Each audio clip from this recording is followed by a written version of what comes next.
Bro, lu sering lihat kan di media sosial orang-orang pada pamer screenshot omset ratusan juta sampai miliaran dari jualan online. Kelihatannya gurih banget, cuan ngalir terus tiap detik. Seolah-olah digitalisasi ini adalah malaikat penolong ekonomi kita. Tapi lu sadar nggak?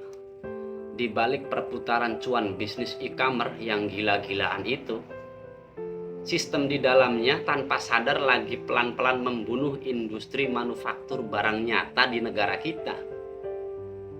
Kok bisa cuan aplikasi malah bikin produk lokal mati?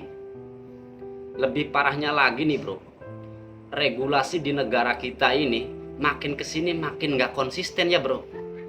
Kemarin aturannya A, besok udah berubah jadi B. Pemerintah kita kayak lagi maksa masyarakat kelas menengah ke bawah buat masuk dan menggeluti dunia teknologi kamar digital. Tapi mereka lupa satu hal yang paling fatal. Buat apa aplikasinya canggih? Buat apa e-kamarnya ramai? Kalau produk dan konveksi lokal dibiarkan sekarat? Sini bro, gue Muhammad Ubaidillah, pelaku konveksi asli, mau belak-belakan ngebongkar borok dan realita pahit ini. Sambil ngopi ini bro, seruput dulu ya bro, nanti kita bahas bro.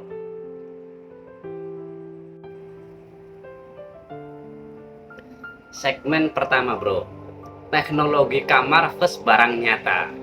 Gini logikanya mas bro, ekonomi sebuah negara itu bisa kuat kalau pondasi dasarnya adalah industri manufaktur, yaitu orang-orang yang bikin barang nyata. Ada wujud fisiknya, ada proses jahitnya, ada buruh yang digaji, dan ada perputaran ekonomi real. Kayak di konveksi gue nih bro, GS Ubay Collection, kita beli kain, potong pola, jahit sampai jadi baju siap pakai. Itu baru namanya ekonomi nyata. Tapi gara-gara regulasi yang mencela-mencele, sekarang semua orang disuruh pindah ke teknologi kamar digital. Semua orang latah pengen menggeluti e-commerce. Akhirnya apa? Muncul ilusi baru. Masyarakat kita dididik cuma buat jadi reseller atau makelar. Nggak ada lagi yang mau atau kuat jadi produsen.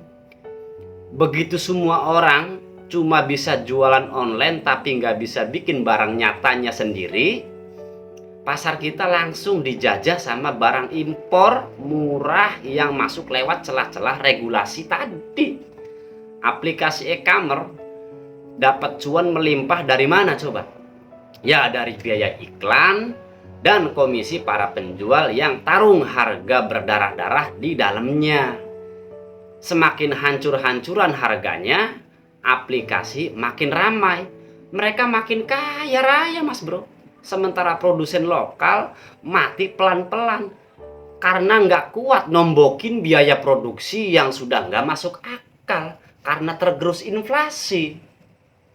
Segmen kedua, ilusi digitalisasi kelas menengah.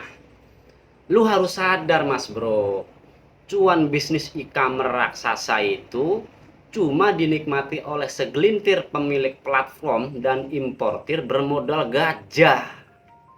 Buat kita kelas menengah ke bawah mas bro, digitalisasi tanpa adanya proteksi terhadap industri manufaktur fisik itu cuma ilusi alias zong. Pemerintah sering bangga bilang UMKM kita sudah go digital, jutaan toko sudah masuk e-commerce. Tapi mereka tutup mata kalau konveksi-konveksi lokal, pabrik-pabrik rumahan banyak yang gulung tikar karena algoritmanya sengaja memenangkan barang selundupan atau barang impor yang harganya nggak masuk akal.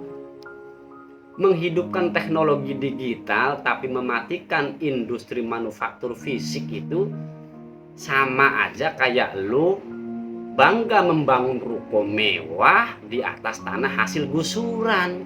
Kelihatannya mentereng dari luar, tapi pondasi bawahnya keropos dan menghancurkan hidup orang banyak. Ini namanya pembunuhan berencana terhadap produk lokal lewat algoritma. Lu harus sadar, Mas Bro. Segmen ketiga, solusi and call to action. Jadi kesimpulannya begini, Mas Bro. Jangan mau disuapin ilusi digital terus-terusan sampai kita lupa cara bikin barang nyata. Kita sebagai bangsa harus mulai sadar industri. Kita butuh regulasi yang konsisten dan tegas buat melindungi produk buatan anak bangsa. Bukan cuma sibuk dandanin aplikasinya doang.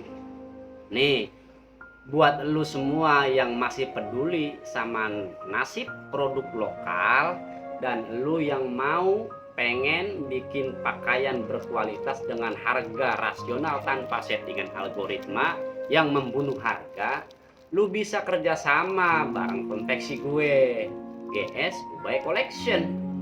Link dan kontak lengkap ada di deskripsi di bawah. Gue Muhammad Ubaidillah. Mari kita tetap waras, tetap kritis, dan selalu sadar industri.